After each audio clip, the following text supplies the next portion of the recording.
By Wood Brothers. This is Democracy Now!, democracynow.org, The War and Peace Report. I'm Amy Goodman with Juan Gonzalez. We turn now to the story of 300 foreign students who came to the U.S. as part of a work-study program and found themselves engaged in what they refer to as captive labor at a Hershey's packing plant in Palmyra, Pennsylvania.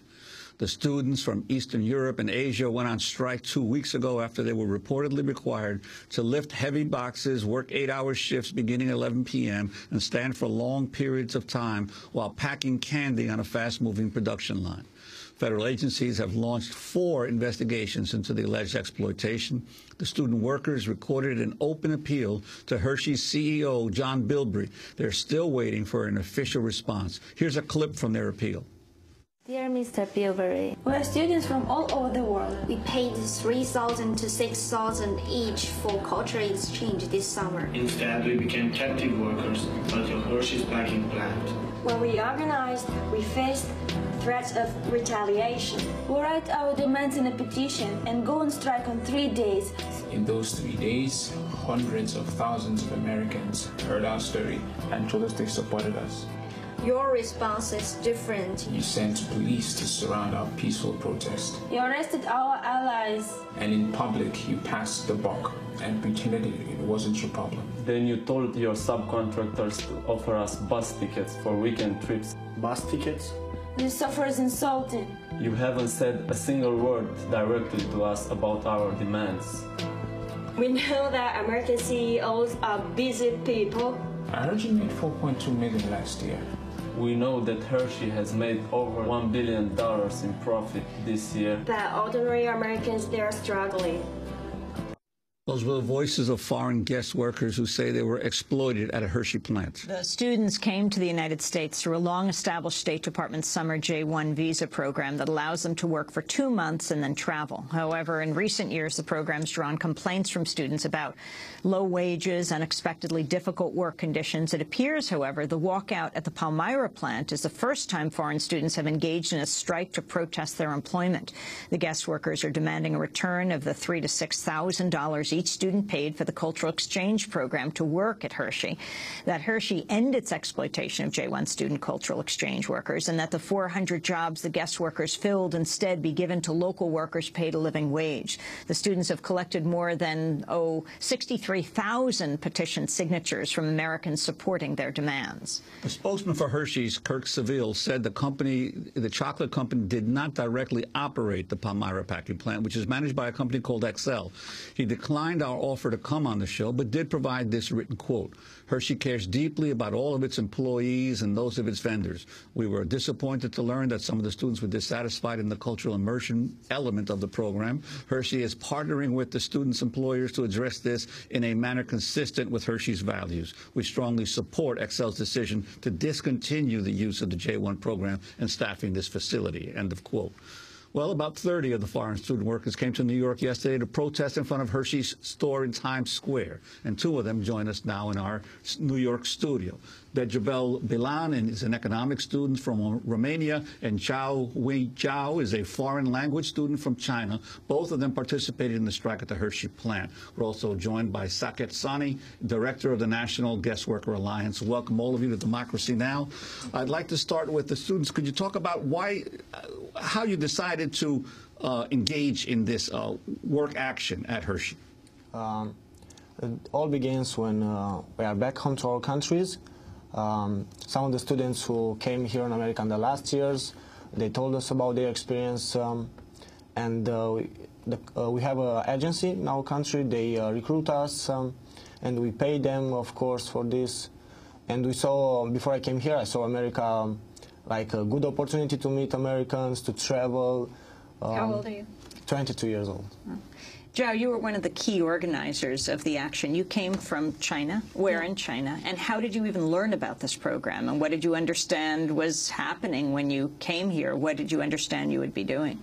Actually, this program, we have the agencies in China, and they put the advertisement in our university, and they told us we can came to America to work and travel. We can earn money, and we can use the money we earn and to travel around America. How much money did you earn?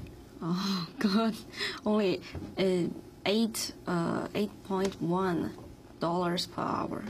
And you were working full-time, the midnight shift at the plant? Yes, I worked for, at the second shift from 3 p.m. to 11 p.m. Same, John? Yes, same. And again, in terms of your deciding to go public with this, what happened? How did you manage to organize yourselves and to decide to go out on strike? Because we came here for cultural exchange, but since we go into the factory, we just do the physical works, and there's no cultural exchange, and it's really made us get healthy problems, and we have health problems. Yeah, health problems. John, what was your job? I was being a boy.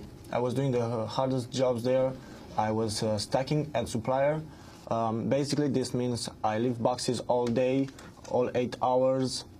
For example, one of the hardest days, mine was like I lift 12 tons. That means half full load the truck, and it's very hard.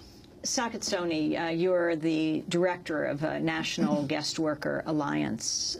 Talk about the J1 program, how these students who came to the United States to do travel and to work ended up doing this kind of full-time work at the plant. Well, Amy, this is really the story of how far a corporation is willing to go to cut costs, to deny permanent good jobs to local people, and to maximize profits. The J1 visa program was started in 1961. It was part of the United States' effort to win the Cold War. It was part of a goodwill campaign to try to bring in foreign students like them and have them meet Americans and learn about the American way. Unfortunately, we've come a long way in what the American way is. Today, the J1 program has essentially become the United States' largest guest worker program. Students like them from across the world are recruited ostensibly for cultural exchanges, and they come in, and like them, they do learn about American culture, just the wrong part of American culture. They learn about corporate greed, and they learn about how American corporations use captive workers. So these workers paid $3,000 to $6,000 a piece. They were expecting work and travel.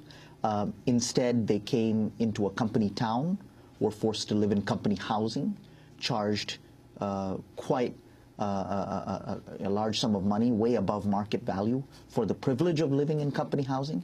And most importantly, when they started to organize, they faced threats and retaliation.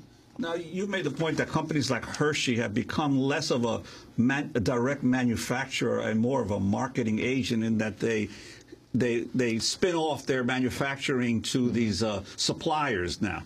That's right. That's right. I mean, the quote from Hershey that you had up on the screen a little while ago is very instructive. These used to be permanent jobs inside the Hershey chocolate factory.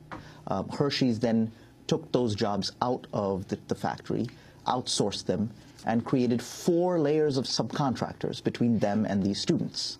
We only have a few seconds. Hershey said, "We're disappointed to learn some of the students were dissatisfied in the cultural immersion element of the program." You're demanding that these, something like 400 jobs be given to local workers at a living wage? Yeah, exactly. Our first demand is we want to get our money back, of course. And what has Hershey said about that? They don't say anything until now. Our second demand is no more students to come to work here, because they work only with students all year round. And we want these jobs to become living wage jobs to local people, because this is normal. We want to thank you for being with us. We will link to the stories about this at our website, democracynow.org. I want to thank Decebal Bilan from Romania, Zhao Huijiao from China, and also Saket Soni, director of the National Guestworker Alliance. That does it for our